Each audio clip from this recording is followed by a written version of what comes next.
Imagino que ustedes se habrán dado cuenta también de que de alguna forma estamos volviendo a los orígenes. Estamos retrocediendo.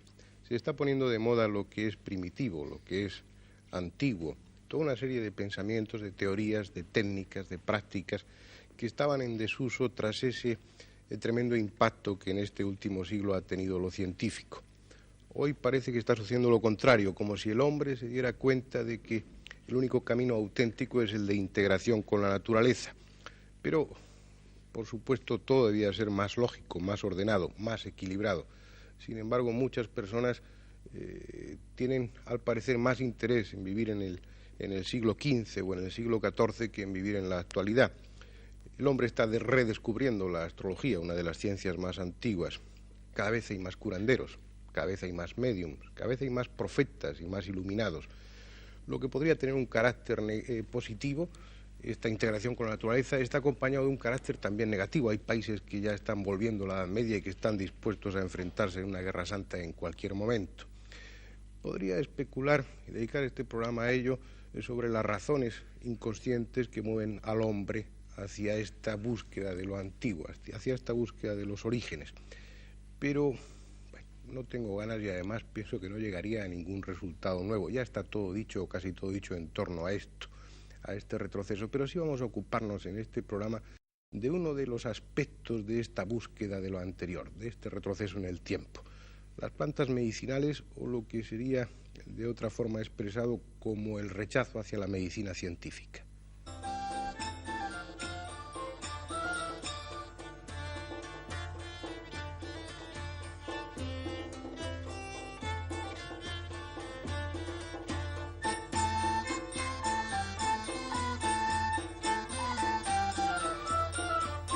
No deja de ser paradójico que en estos momentos, cuando la medicina empieza a ser realmente efectiva, la gente se estemos volviendo a la medicina natural, a las tisanas y los emplastos, a las infusiones y los sinapismos. Estamos en pleno siglo de oro de la herboristería. En este año pasado los herboristas han vendido más que en los 10 años anteriores juntos.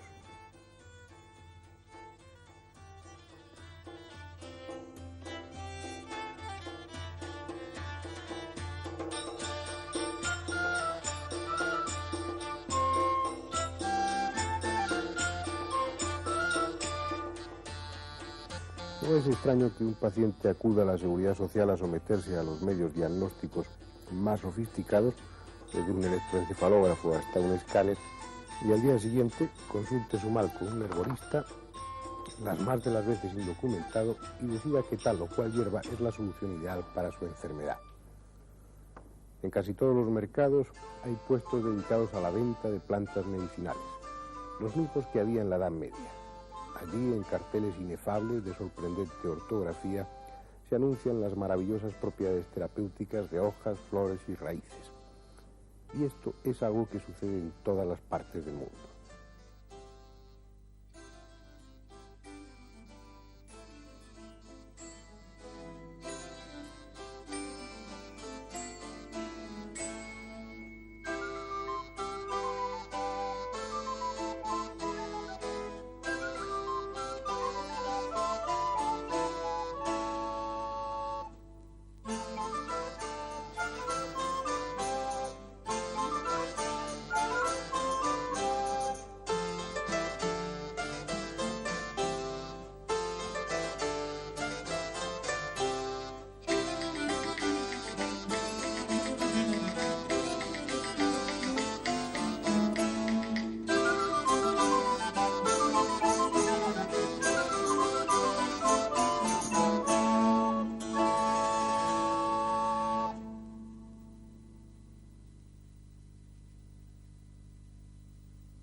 Alguna razón habrá para que la gente, despreciando olímpicamente uno de los mayores adelantos de la ciencia de este último siglo, la farmacología, acuda a los llamados medios naturales sin más consejos, la mayoría de las veces, que su desconfianza hacia las pastillas y las torpes orientaciones de algún amigo. Lamentablemente, las plantas no son tan inocuas como se piensa. A veces, si no se utilizan adecuadamente, son más perjudiciales que beneficiosas.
Es algo que frecuentemente se olvida, porque las hierbas, las plantas medicinales, tienen sus indicaciones precisas, sus dosis adecuadas y también sus efectos secundarios, ni más ni menos que los fármacos convencionales.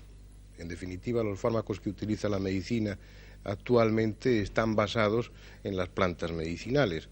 Se descubrieron los principios activos de estas plantas, se sintetizaron y estos medicamentos basados en los mismos principios son más efectivos porque en pequeña cantidad contienen mucho más principio activo que una planta medicinal.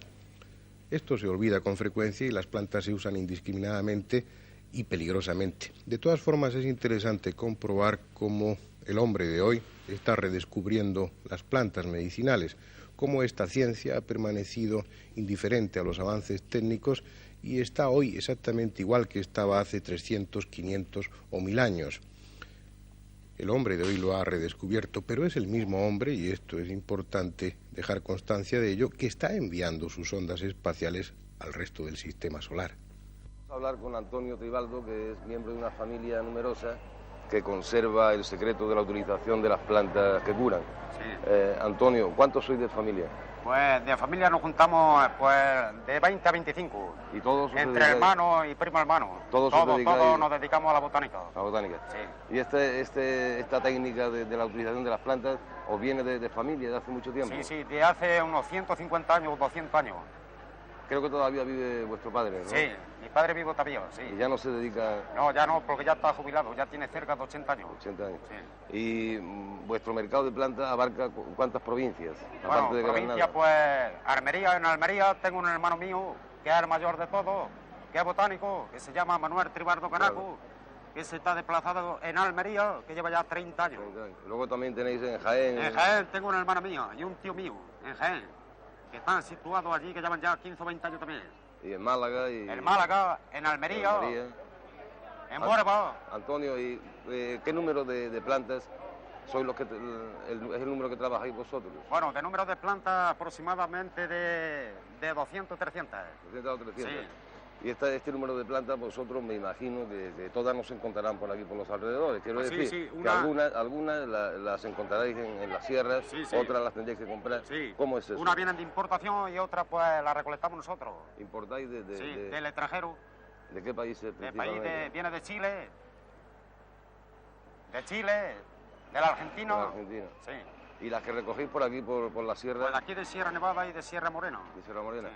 ¿Cuál es la planta más cara que estáis vendiendo vosotros? Bueno, la planta más cara que hay se llama un tipo de manzanilla que se llama la manzanilla real, que es de aquí de Sierra Nevada, que vale 7 o 8 mil pesetas un kilo. El kilo, porque cuesta mucho trabajo recogerla. Sí, cuesta mucho trabajo para coger un kilo, sí.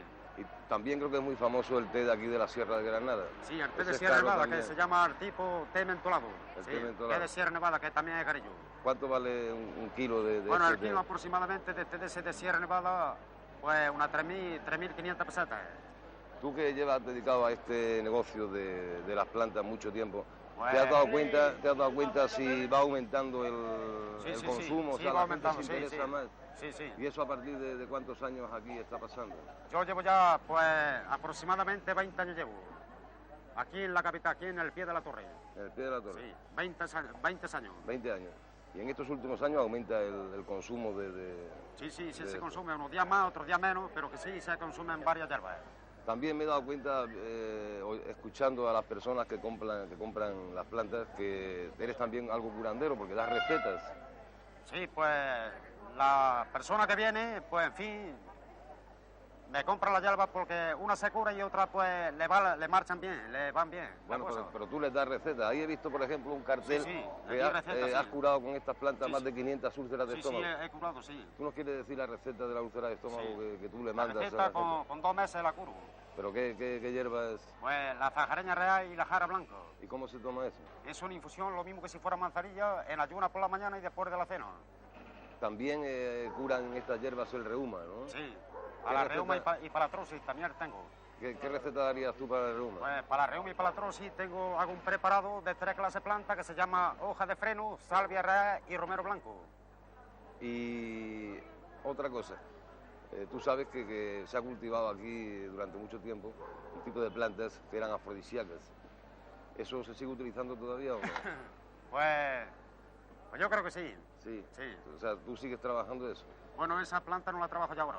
Pero se sigue consumiendo. Sí, yo creo que sí. Luego ahí también hay un cartel que habla de una hierba que es para adelgazar. Sí. Es muy interesante. ¿Cómo sería una receta tuya para adelgazar? La receta para adelgazar, pues son 6 o 7 tipos de hierba lo que hay. Tenemos la arga marina, la menta pipirito, la hoja de sen, el té vicuni, el té isabelín.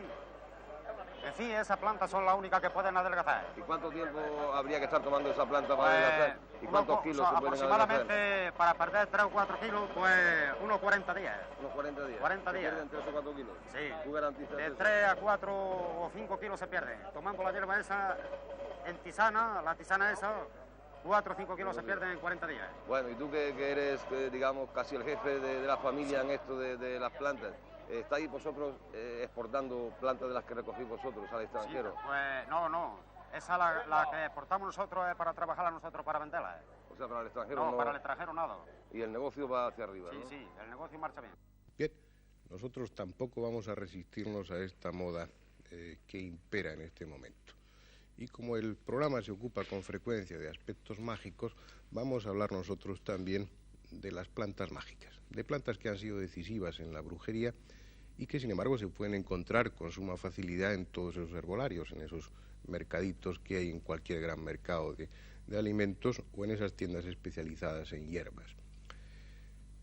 Unas plantas de las que vamos a hablar en un tono más o menos frívolo, pero que en su momento fueron plantas auténticamente mortales. No en vano, gracias a ella, muchas personas fueron llevadas a la hoguera. Su delito no era otro más que el de ir en contra de la poderosa iglesia de entonces y untarse el cuerpo con unas misturas extrañas, misturas que ofrecían unas consecuencias sugestivas en un principio y trágicas para muchas de estas personas, para muchos de esos mal llamados brujos y brujas de la Edad Media. De todas esas plantas, tal vez la más sugestiva y la más mágica sea la mandrágora. Está mencionada en todos los grimorios y forma parte de filtros amorosos, de filtros contra el mal de ojo, de ungüentos para asistir al aquelarre. Y presten ustedes atención, porque la mandrágora, esa hierba tan mágica, esa planta tan mágica, es frecuente en nuestro país. Se da bien en los climas templados y cálidos y abunda bastante en el sur de la península. Es una hierba de tallo corto y hojas similares a las de la acelga, aunque más oscuras. Sus raíces son gruesas como las del nabo y recuerdan a una figura humana. Arrancar la planta es ya en sí misma una tarea peligrosa. Escuchen la técnica que describía Josephus Flavus hace casi 2000 años en su obra El Bello Judaico. Arrancar la mandrágora es empresa ardua, porque se adueña de quienes se acercan a ella, salvo si antes ha sido rociada con orina de mujer o sangre menstrua.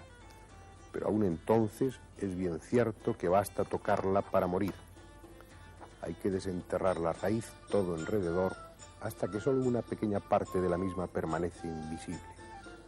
Entonces se ata un perro a la raíz y cuando el perro tira de ella para seguir a toda prisa a quien le ató, arranca la mandrágora, pero muere allí mismo como víctima propiciatoria o representativa, con la cual se conforma la planta. Hecho esto, no existe ya peligro alguno. Una vez obtenida, la mandrágora era un arma prácticamente invencible. Servía para casi todo, fundamentalmente para fabricar ungüentos. Y por una razón, la mandrágora es muy rica en alcaloides, especialmente hiosciamina, atropina, escopolamina, lo que significa tanto como que tiene poder embriagador, tiene poder de adormecer, de anestesiar. Por eso se utilizaba con tanta frecuencia en los ungüentos, pero no solamente elaborada de una forma adecuada, sino también la mandrágora por sí misma, esas raíces tal como salían de la tierra, tenían ya en sí mismas un poder mágico, al menos eso decían los antiguos. De un libro de grimorios de aquella época, de una transcripción por supuesto, hay una fórmula con fines amorosos en la que se utiliza la mandrágora sin elaborar, simplemente como planta y por su poder mágico. Dice así: para hacerse amar de una bella hay que arrancar la mandrágora con las maniobras precisas y colocarla con habilidad, sin que nadie llegue a sospecharlo, debajo del libro de los evangelios y dejar que digan la misa con él. Dudo mucho que eso sea efectivo, pero eso pensaban los antiguos. Lo que sí es claro es que, convenientemente elaborada, la mandrágora servía, y sigue sirviendo, para una serie de fines alucinatorios, adormecedores, como les decía antes. Ustedes pueden comprobarlo si quieren, porque en Andalucía abunda mucho esta planta. Ya saben que tienen que sacrificar un perro para arrancarla si no quieren correr el riesgo de ser ustedes víctima de un macabro encantamiento. La mandrágora es una de las muchas plantas que hay. Son tantas las plantas que se utilizaban con fines mágicos que vamos a ocuparnos únicamente de las más importantes. Unas plantas que estaban fundamentalmente en casi todos los ungüentos que se utilizaban y que a lo mejor se siguen utilizando. Y no solamente por ahí fuera. En nuestro país probablemente, insisto, se sigan utilizando estas plantas mágicas de las que ahora hablamos, porque en España ha habido brujas, probablemente sigue habiéndolas, y con toda seguridad hay toda una tradición mágica subterránea que alimenta toda esta serie de creencias. España es o ha sido un país rico en brujas, ¿no es así? Bueno, sí, ¿qué país no ha sido rico en brujas? Pero la verdad es que, a pesar de toda esa literatura que habla tanto de una España rica en brujas, yo diría que oficialmente donde se sabe que la brujería fue más extensa, donde hubo más brujas, fue precisamente en la Alemania septentrional. Entre otras razones porque en el año 1484, cuando el Papa Bonifacio VIII decreta en su Sumis Desiderantes, dice, por primera vez detecta una brujería oficialmente, y manda a 2 dominicos, a Sprenger y Kramer, para que a su vez vean si esto es cierto en cómo se hablaba, los manda a Alemania. Y la brujería surge no tanto ya de lo que se había considerado brujería, sino de que estos 2 dominicos, fanáticos por un lado y crédulos por el otro, dieron por bueno todo lo que les estaban contando. Dieron por bueno exactamente pues cuando se decía que las brujas tenían contacto, en este caso copulaban con el diablo, que las brujas podían en este caso conjurar el trueno y el relámpago, que podían hacer qué sé yo qué cosas. Ellos escribieron el Malius Maleficarum, un libro que se divulgó en el que daban por bueno, como digo, todo cuanto se explicaba de las brujas. Y eso fue lo que creó la gran psicosis de brujería en la segunda mitad del siglo XV, brujería que lógicamente llegó a España, y donde en España quizá se habla de que hubo gran cantidad de brujería, fue no tanto por la que hubo, que sí hubo, sino porque es una brujería que fue muy espectacular, quizá por este carácter latino nuestro, y también porque está muy bien documentada. Hay casos como el de Zugarramurdi, casos como el del proceso de Logroño, en este caso del 1610, en el que realmente la literatura en torno al caso es tan extensa, tan precisa y realmente tan valiosa para los estudiosos que pocos libros se sustraen a hablarnos de este caso. Y al hablar de este caso, lógicamente, se tiene que hacer hincapié en la brujería en España. Es un caso tremendamente sugestivo el de Zugarramurdi y el de todo aquel proceso. Una de las intenciones que tenemos en este programa, y si disponemos de tiempo, de medios y de toda una serie de requisitos imprescindibles, tal vez lo hagamos, es ir allí a Zugarramurdi y reconstruir un aquelarre para ustedes, ajustándonos a la descripción que se hacía en esos libros tan siniestros que escribieron los inquisidores. Pero Joaquín, tú que eres un especialista en estas materias, ¿hasta qué punto crees tú que los ungüentos que utilizaban las brujas eran efectivos? Y piensas, como pensamos los médicos, que la influencia era fundamentalmente por los alcaloides que llevaban esas sustancias, esos ungüentos que se aplicaban en el cuerpo, ¿o crees que había algo mágico? ¿Qué es lo que piensas tú, en definitiva, del ungüento de las brujas? Yo diría que de los aquelarres, si hubo alguno real, fueron contados, fueron casos realmente homicidas como hay en la historia de la delincuencia en todas las épocas. Pero los aquelarres fueron, casi todos, soñados, imaginados, fueron producto del ungüento de las brujas. Pero eso no es que lo diga yo, es que un inquisidor, en este caso, un inquisidor que estuvo en el proceso de Logroño, como Alonso de Salazar y Frías, no solo entre cientos implicadas que hubo en aquel proceso, no encontró ni una, lo cual no quiere decir que no se mataran a 7 y en efigie a otras 5, porque una cosa es que un inquisidor no encontrara brujas, no encontrara delitos, y otra cosa es que no acabaran en la hoguera.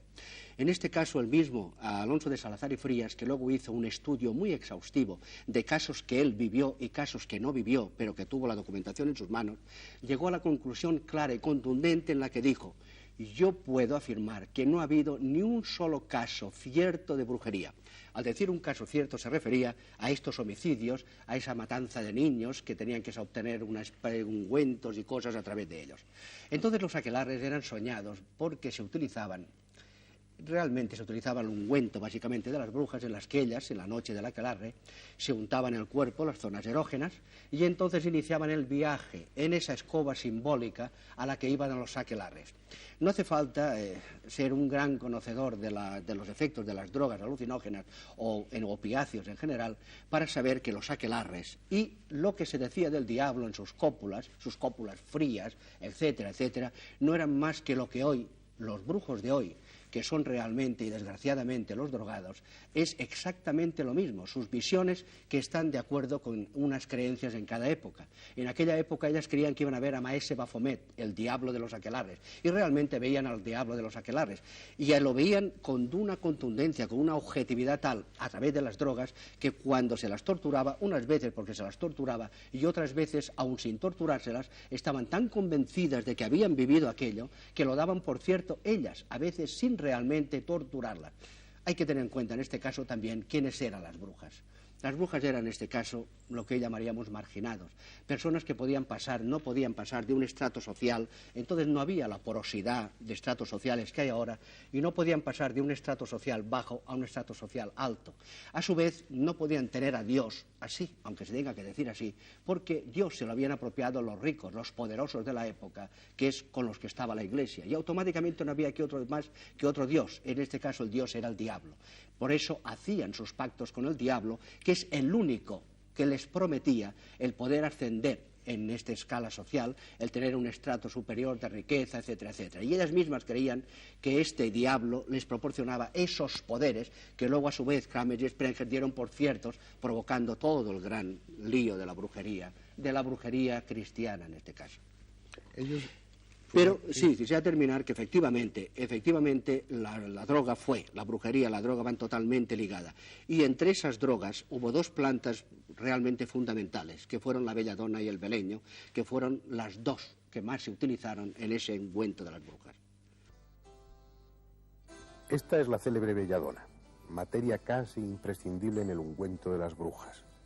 Se encuentra en los bosques de hayas y robles, sobre todo en el norte de la península, y florece a partir del mes de mayo hasta bien entrado el verano.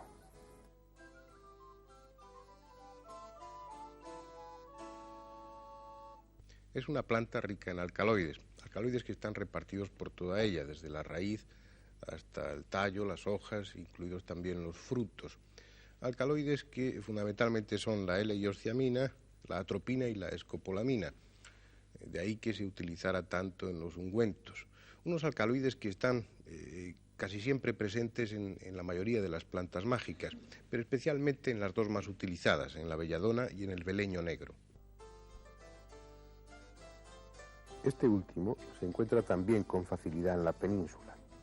Suele crecer al pie de los muros, en los escombros, junto a las corralizas. Es una de esas hierbas tenaces que arrancan los jardineros.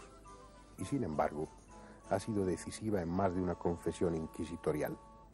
El aparentemente inocente beleño negro ha servido de pasaporte a la hoguera a más de una bruja.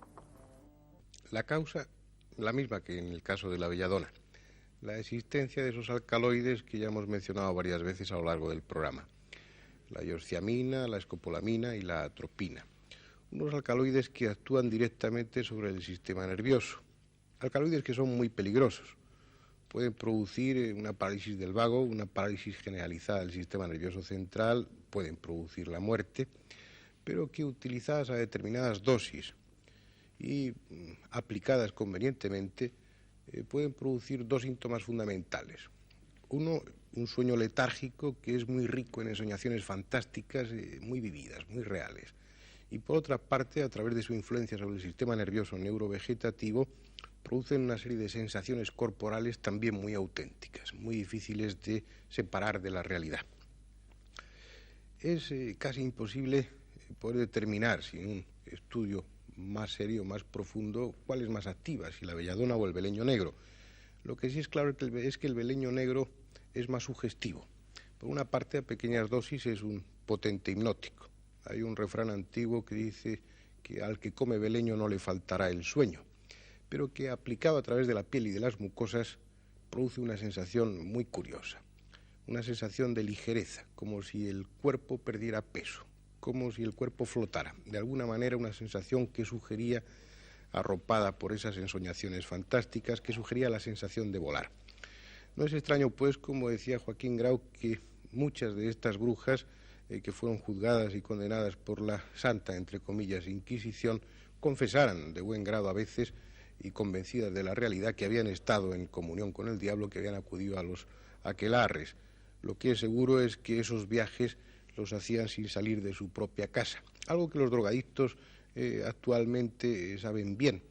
Lo que pasa es que las brujas lo utilizaban menos estúpidamente, diría yo, o menos patológicamente. De alguna forma, detrás de la utilización de esos ungüentos había una finalidad clara, había una especie de vocación, por así decirlo.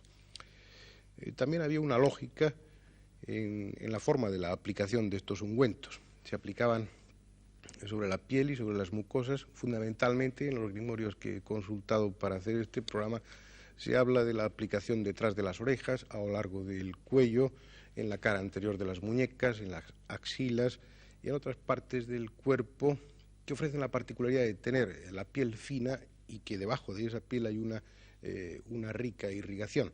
Hay muchos vasos sanguíneos, lo que favorece la absorción rápida de la droga y su paso rápido también al torrente circulatorio y consiguientemente su efecto inmediato sobre el sistema nervioso central. Antes de terminar este programa en torno a algunas de las plantas mágicas utilizadas en la antigüedad y probablemente utilizadas también hoy, vamos a hacerles un pequeño regalo. Vamos a darles una fórmula exacta para la fabricación de uno de estos ungüentos de las brujas. Paradójicamente, y en contra de lo que he venido diciendo a lo largo del programa, en este ungüento no va a intervenir ni la mandrágora, ni la belladona, ni el beleño, para no repetirlo. Pero todas las sustancias que intervienen son de relativa fácil adquisición, no es muy difícil hacerse con ellas, y los efectos pueden ustedes ver cuáles son. Eso depende de ustedes. En definitiva, no estamos aquí aleccionándoles sobre la utilización de los ungüentos. Es una pequeña broma, pero con bastante autenticidad. Por supuesto, no la van ustedes a utilizar, pero si se disponen a ello, si se deciden a ello, si hay alguien lo suficientemente curioso o atrevido, podrá utilizarla. Es la misma que se utilizaba por muchas brujas durante la Edad Media. Tomen ustedes nota de esa fórmula. La grasa humana es un ingrediente más sugestivo que necesario. La manteca de cerdo es igualmente válida. 100 gramos son suficientes como vehículo para la mezcla. El hashish es desgraciadamente bien conocido hoy y aún más lamentablemente de fácil adquisición. 5 gramos son más que bastante para la mezcla. La flor de cáñamo, aunque no está especificada en el grimorio, se refiere sin duda a la flor de cáñamo índico, más conocida hoy como marihuana. Debe ser sin elaborar y convenientemente pulverizada. Medio puñado es suficiente. La amapola es el pariente pobre de la adormidera, pero aún así contiene un alcaloide que también está presente en el opio, la readina. Otro medio puñado. El eléboro mencionado en el grimorio que hemos consultado no está definido. Hay varios tipos de eléboro. Imagino que se trata del eléboro blanco, cuya raíz es muy rica en alcaloides y que aplicada sobre la piel produce intensa sensación de calor y después una total anestesia. Un pellizco de este eléboro es suficiente. Por último, la pipa de girasol, probablemente más por razones mágicas que reales, ya que en su composición no he encontrado sustancias que justifiquen su inclusión en el ungüento, pero por si acaso pongan también un pellizco. Bien, imagino que han tomado nota.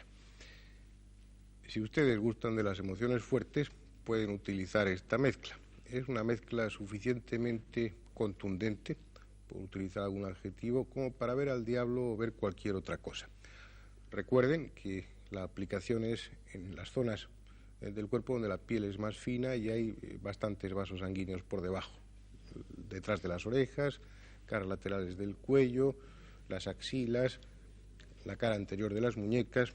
Por supuesto que no lo van a utilizar, ni se lo recomendamos porque el uso de cualquier de estos ungüentos es, como comentábamos antes, bastante peligroso. Y también es difícil el poder asegurar la pureza de los ingredientes que hoy se consigan. En definitiva, lo que hemos visto a lo largo de este programa es algo que ya habíamos dicho en alguna ocasión, y es que la grotesca, la siniestra Santa Inquisición mandó a la hoguera, por supuesto, no a unas brujas, sino a unas pobres mujeres que se drogaban. Pero antes de despedir el programa, quisiera hacerles una recomendación para el próximo programa, y es que se fabriquen unas gafas como estas, con una cartulina en la que para el ojo derecho coloquen 2 o 3 capas de papel de celofán azul y para el ojo izquierdo 2 o 3 capas de celofán de color rojo. Es para hacer un pequeño experimento, ya lo verán ustedes, un curioso experimento, aunque sea una técnica muy conocida y muy utilizada hace no muchos años. Recuerden, para el ojo derecho papel de celofán azul, para el ojo izquierdo papel de celofán rojo. Ya hablaremos despacio de estas gafas y de su utilización. Hasta el próximo día.